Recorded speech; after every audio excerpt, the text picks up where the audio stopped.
No one wakes up one day and decides to stay poor for the rest of their life. It's always a series of small mistakes, repeated month after month, that seem harmless on their own, but together they create an invisible ceiling that's incredibly difficult to break through. In different public appearances, Elon Musk has spoken about exactly these kinds of behavioral mistakes, not as empty criticism, but as reflections on the habits that hold back any kind of growth, especially financial growth. There are 7 mistakes. If you're making at least 3 of them, this video is for you. Leave a like if you recognize yourself in any of them.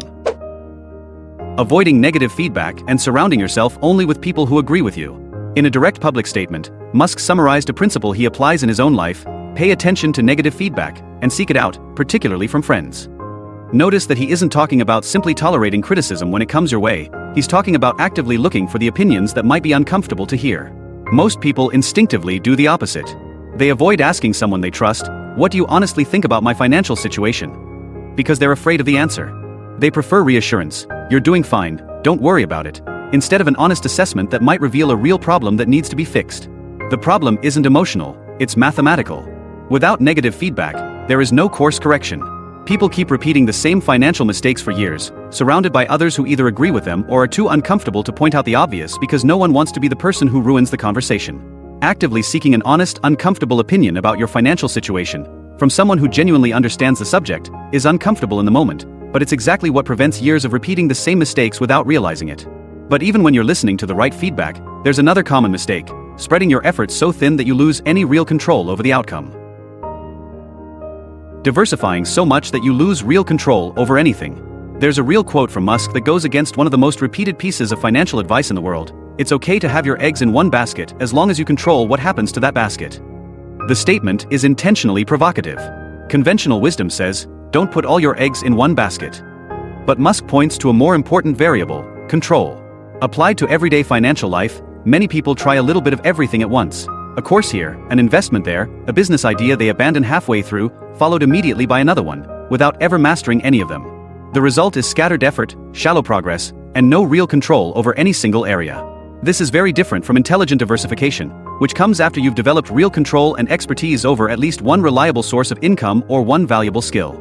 Spreading your efforts before mastering anything isn't diversification, it's simply distraction disguised as strategy. Focusing deeply on one thing until you truly understand and control the outcome before expanding into other areas is what separates real progress from making shallow attempts in multiple directions at the same time. But even focusing on the right thing isn't enough if your decisions are made on autopilot. Following general financial rules without asking whether they actually make sense for your situation. In a direct criticism of how large organizations operate, Musk described a real problem: process becomes a substitute for thinking. It allows people who aren't as smart or as creative to stay in the system, because no one questions anything anymore. They simply follow the established procedure. The same thing happens in personal finance. Most of the financial rules people follow were inherited without ever being questioned. You should always have a credit card for emergencies. Financing is normal, everyone does it. There's no point negotiating your salary, just accept the offer. None of these ideas were carefully examined. They were simply repeated until they became accepted as unquestionable truths.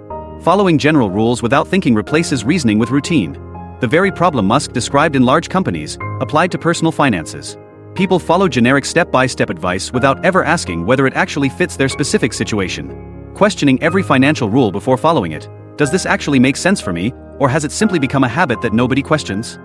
Completely changes the quality of the decisions you make. But questioning the rules is only half the job. The other half is recognizing when your own strategy is no longer working, and that's where one of the most expensive mistakes begins. Continuing to stick with a strategy that has already proven it doesn't work. There's a direct quote from Musk that speaks exactly to this point: don't fool yourself into thinking something is working when it's not, or you're going to get fixated on a bad solution. The warning is clear: self-deception is what keeps people trapped in ineffective strategies for years. This happens all the time with money. Someone stays in the same dead-end job for decades because it's secure, even though there's no realistic opportunity for growth. Someone keeps trying the same type of business that has already failed 3 times without ever questioning the underlying strategy.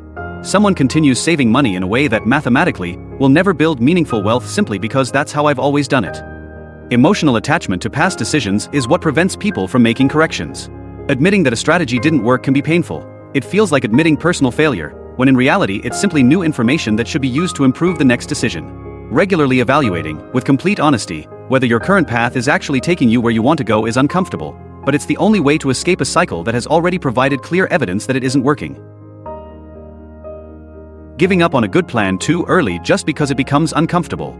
There's another real quote from Musk that may seem to contradict the previous point, but actually completes it. Persistence is very important. You should not give up unless you are forced to give up. This describes the exact opposite mistake, and together, these two mistakes keep people stuck. On one side, stubbornly holding on to something that has already proven it doesn't work. On the other, abandoning something that likely would work simply because the results didn't come quickly enough and the discomfort of the process outweighed their patience. Most people give up on solid financial plans, long-term investing, a business that's still going through its difficult early stage, or a course that takes months before becoming a profitable skill, at the exact moment when the discomfort is greatest, which is often the same moment they're closest to seeing real results. The difference between these two mistakes comes down to the standard you use to make your decision. Quitting because real evidence shows that something isn't working is wisdom. Quitting simply because it's uncomfortable, without any evidence that the strategy itself is flawed, is giving up disguised as rational decision-making. Learning to distinguish between those two situations is one of the most valuable, and rarest, skills anyone can develop when it comes to building wealth. Accepting good enough instead of excellence, and holding back your own growth. In a real statement about quality standards, Musk said, "You want to be extremely rigorous about making the best possible thing you can. Not something that's merely good enough, the best you can produce with the resources and abilities you have at that moment." Most people, whether at work or in their own projects, do just enough to avoid standing out for the wrong reasons, but not enough to truly stand out for the right ones. That comfortable level of good enough is exactly what prevents real differentiation in the marketplace. And differentiation is what drives income growth over time. People who consistently deliver average work compete directly with everyone else willing to produce the same average results. In that environment, income tends to stagnate because there's no compelling reason to pay more for something that's easily replaceable. Raising your standards, even on small tasks, even when no one is asking you to, is one of the few factors that consistently separates people who steadily increase their income over the years from those who remain in the same financial position. None of these mistakes are one-time events. Their behaviors repeated until they become your identity. Avoiding honest criticism. Spreading your efforts too thin. Following rules without questioning them. Sticking with strategies that don't work. Giving up too soon on the ones that would. Delivering only the minimum acceptable effort. None of these 6 mistakes happened just once on a single day that determined someone's financial future. Each one was repeated week after week until it became an automatic pattern, almost invisible to the person living it. The common thread running through all of them is control. Control over the information you seek, where you direct your effort, which rules you choose to follow, when to persist and when to change course, and the standard you set for your own work. None of these require money to begin changing. They require only one thing: making better decisions, repeatedly, every single day. You didn't become financially stuck because of one specific day. You got there by repeating the same choices over and over without realizing it. Which of these 7 mistakes surprised you the most? Let me know in the comments below. Leave a like, subscribe so you don't miss the next video, and share this with someone who needs to break at least one of these patterns today. And if you're ready to start changing those patterns right now, check out the link in the description featuring the 15 best books on financial freedom, the first real step toward replacing repeated mistakes with repeated progress. See you in the next video.